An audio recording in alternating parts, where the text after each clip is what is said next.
talk to anyone then about... Sorry, you have... Sorry, I have a soft voice. So you didn't talk to anyone about what you were doing?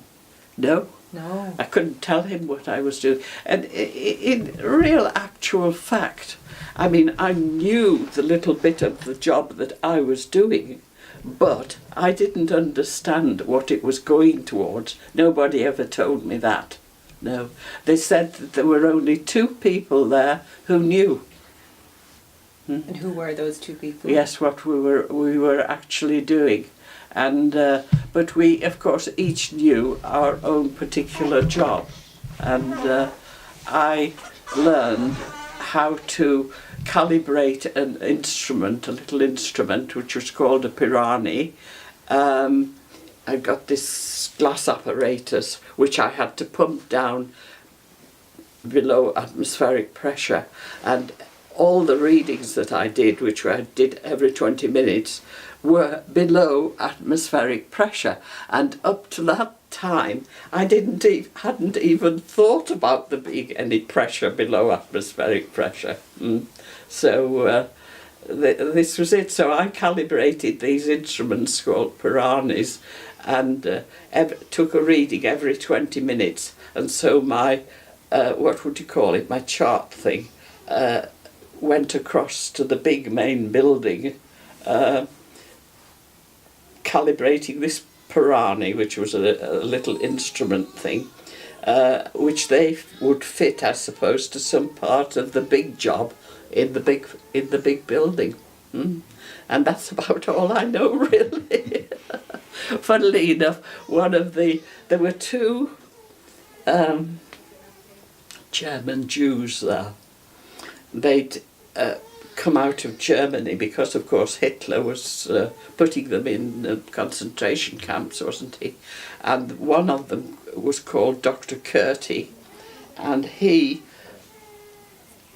only must be 2-3 years ago, it came on the television that he died, this Dr. Curti. But these 2 men were there. I think the other one was called London. Or it wouldn't be London, it would be Loudon or something like that, yes. And were they working in they were working there, yes. So when you went to work there, did you have to be kind of trained? Yes, to do the job I did, yes. That I did, but again, as I say, I didn't really know what it really would be at the end of the day. All I knew was that it was going to be of use. Yes, that's all. And whatever I knew, I had not got to discuss it with anyone. If your dad asks you when you go home for a weekend what you are doing, you just say you don't know. Because they said it would be so easy for him when he was having his game of dominoes down in the pub, when somebody said, "Where's your Eileen?" you know, for him to say something. And if he doesn't know anything, well, he can't, can he? So I hadn't even to tell him whatever I was doing. And so I didn't. Were you trained in just that small? Yes, in that small section. Oh, that's right, yeah, yes. Yeah. I pumped it was a big glass apparatus, tubes and taps and things. I had to bring that down below atmospheric pressure. I had to pump it all out, and then I took a reading every 20 minutes to calibrate this little instrument that was in, oh dear, I see it, it's so long ago I can't remember the names of the things, but it was in a glass container with liquid nitrogen in it. It was steaming, you know, and anyway I calibrated this, and then it went on to be attached to something in the big building. They only had 2 buildings, this little one where the glass blower was, and see, it's so difficult for me to remember. There were 3 of us there anyway in this little building, and then we had to go and work over in the big building, and we were hidden in the it was Poison Gas factory, wasn't it, in North Wales? It's huge poison gas. And the Germans apparently never found out that we were there. Didn't know anything about it.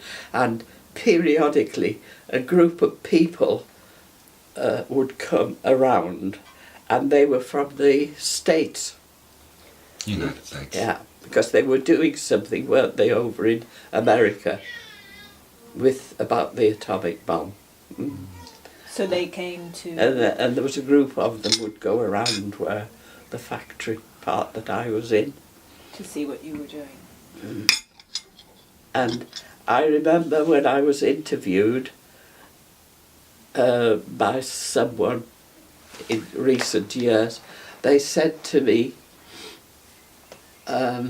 was there a black person in this group of Americans that came around? No. Now, are you absolutely sure? I said, of course I'm sure. I'd never seen a black person in my life then. I hadn't. No, I'd never seen one. And so, of course, it would have stood out, wouldn't it? But I hadn't.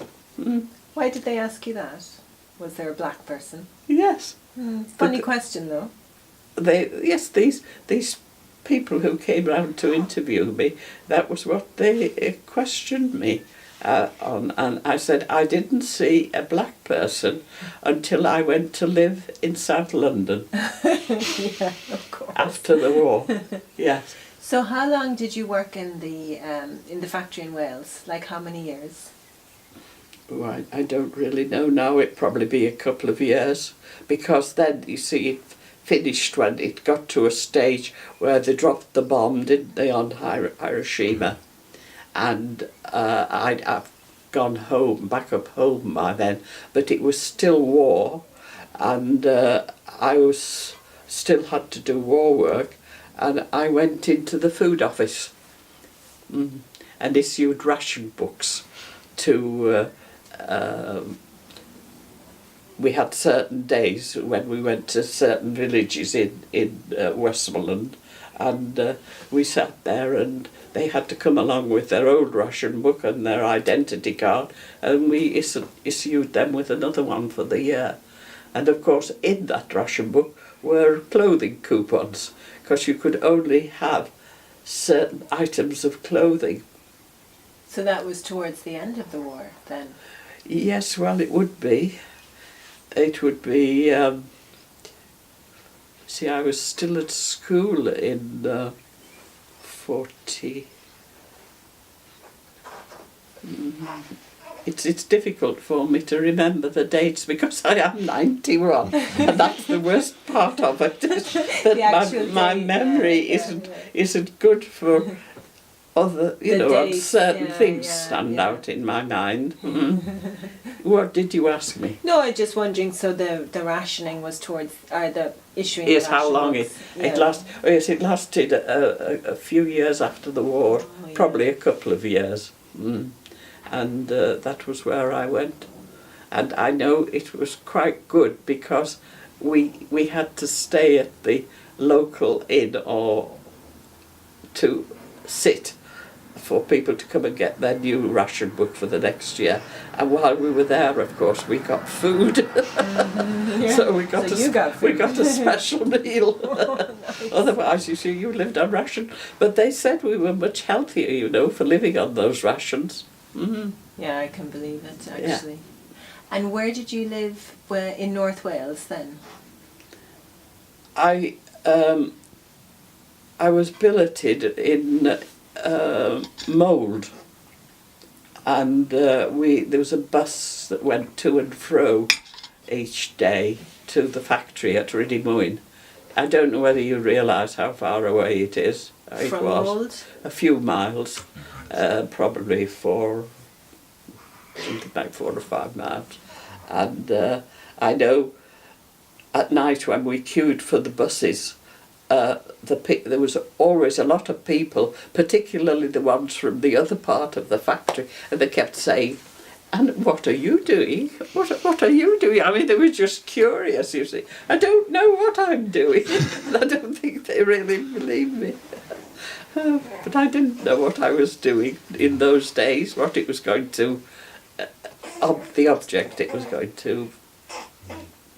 They had presentations, and I believe, at lunchtime while you were at the factory, and they put on plays. Do you remember? You mean ENSA? Entertainment, yes. Yes, ENSA came and entertained. That was the main part of the factory, and we weren't really allowed to go there. Which was a bit of a disappointment, really. But I couldn't go and see these concerts. No. Why were you not allowed? Sorry. Why were you not allowed to go? I don't know really. It was for the worker bees of the factory. You see, I think they took my husband. He wasn't my husband then, of course. Out of the RAF, he was an instrument engineer, and he worked in the two buildings that I was associated with. That's how I got to know him, you see. And so I think it was because he was the apprentice of the year at ICI Billingham, and so he was chosen to go down to Wales to do this job. And that was how I came to meet him. So you started dating while you were at work? Yes. Yes. He asked you out, yes? After a while, there were 10 girls and 70 men, actually, and in this little complex. And one of the 10 girls was the wife of a minister, a Welsh minister, and she was in one day with me when I was